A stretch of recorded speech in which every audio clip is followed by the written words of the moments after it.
अभी हमारे साथ एक सनातन धर्म के कट्टर पुजारी कुरान सरैया से हैं। और क्या नाम है आपका? रेवती रमन मिश्र।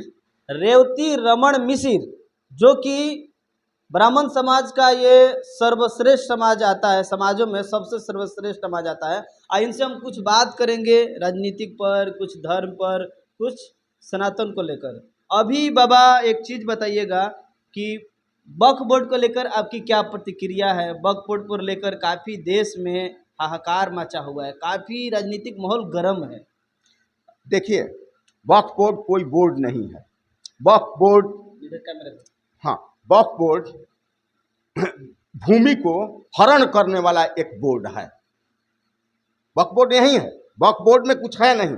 वक्फ बोर्ड कहीं भी उन लोगों का कबूतर जहां तक से दौड़ गया वहां तक से उन लोगों का जमीन हो गया। आज हम यहाँ पर बैठे हुए हैं, हमारे बाप का है, थोड़ी देर के लिए हमारे बाप का है, लेकिन यहाँ पर हम बैठे हुए हैं, ये भी वक्फ बोर्ड में चला आएगा उन लोगों के कहने के अनुसार। नहीं, वक्फ बोर्ड कहता है कि जो मुसलमान भारत देश छोड़ के पाकिस्तान चले गए थे, उनका संपत्ति यहाँ पर रह गया था, इसलिए वक्फ बोर्ड बनाया गया था कि और मुसलमानों को सहायता मिलेगा, आर्थिक मदद मिलेगा।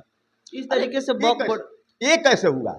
जब गांधी नेहरू जब बांट दिए, जब गांधी और नेहरू दोनों जगह को, पाकिस्तान अलग हो गया, हिंदुस्तान अलग हो गया, दोनों के दोनों अलग हो गया, जब बांट दिया गया तो यहाँ पर मुसलमान आए कहाँ से? जब दो भाई में जब बंटवारा हो गया, दो भाई थे, एक हिंदू एक मुसलमान, तो दोनों का जब बंटवारा हो गया, वो पाकिस्तान चले गए, हम हिंदुस्तान में रह गए, तो उन लोगों का जमीन यहाँ पर रहा कहाँ से?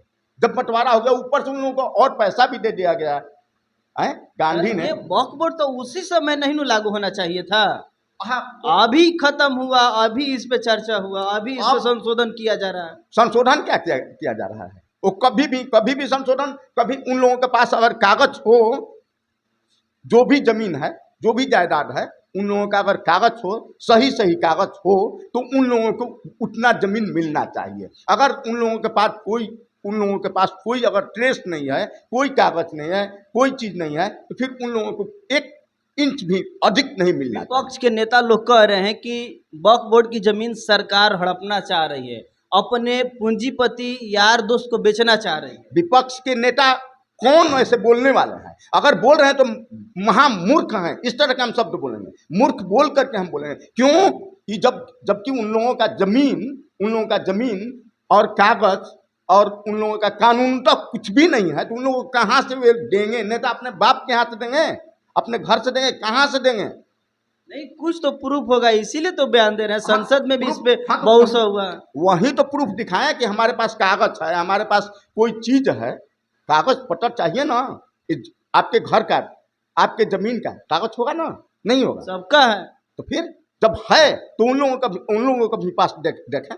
सुप्रीम कोर्ट है, हाई कोर्ट। उन लोगों के पास कागज नहीं, अगर नहीं है तो उन लोगों के एक इंच भी नहीं मिलना चाहिए। और जितना भी, चाहे मस्जिद हो, दरगाह हो, चाहे जो भी हो, उन लोगों का घर भी हो, घर का भी कागज सरकार को देखना चाहिए। अगर उनके पास नहीं है तो उन लोगों के यहाँ से हटाना चाहिए, क्योंकि वे लोग जो है सो उग्रवादी हो सकते हैं। क्योंकि मुसलमान, अच्छा आज तक ये बतलाइए, मुसलमान ही क्यों उग्रवादी होते हैं? आज जितने भी मारे जाते हैं सब मुसलमान होते हैं। नहीं, अपराधियों का जाति धर्म नहीं होता है। अपराधियों का जाति धर्म नहीं होता है। उन लोगों का अपराध करने वालों का तो जाति धर्म नहीं होता है, बात तो सही है। लेकिन उन लोगों में कोई तरह का अलग कोई और जाति आता ही नहीं है। जब भी आता है फलाना मुसलमान, फलाना मुस्तकिम, फलाना अंसारी, फलाना जो भी बोला जाए, उन लोगों को मोहम्मदन के ही नाम पर आता है। क्यों ऐसा होता है? कोई मिश्रा करके आया है, रेवती रमन मिश्रा, या कोई नाम से कोई मिश्रा पंडित ब्राह्मण, या कोई चमार, या कोई मुसहर, या कोई डोम, या कोई पंडित, या कोई और जाति आया है, राजपूत, कोई भी और जाति आया है? उग्रवाद में कोई आया है? उग्रवादी काफी नाराज है मुसलमानों के प्रति। एकदम नहीं, नफरत आपके अंदर भरा है। एकदम ऐसा बात ही नहीं है। ऐसा बात नहीं है कि हम नाराज हैं। वास्तविकता जो है सो बोल रहा हूँ।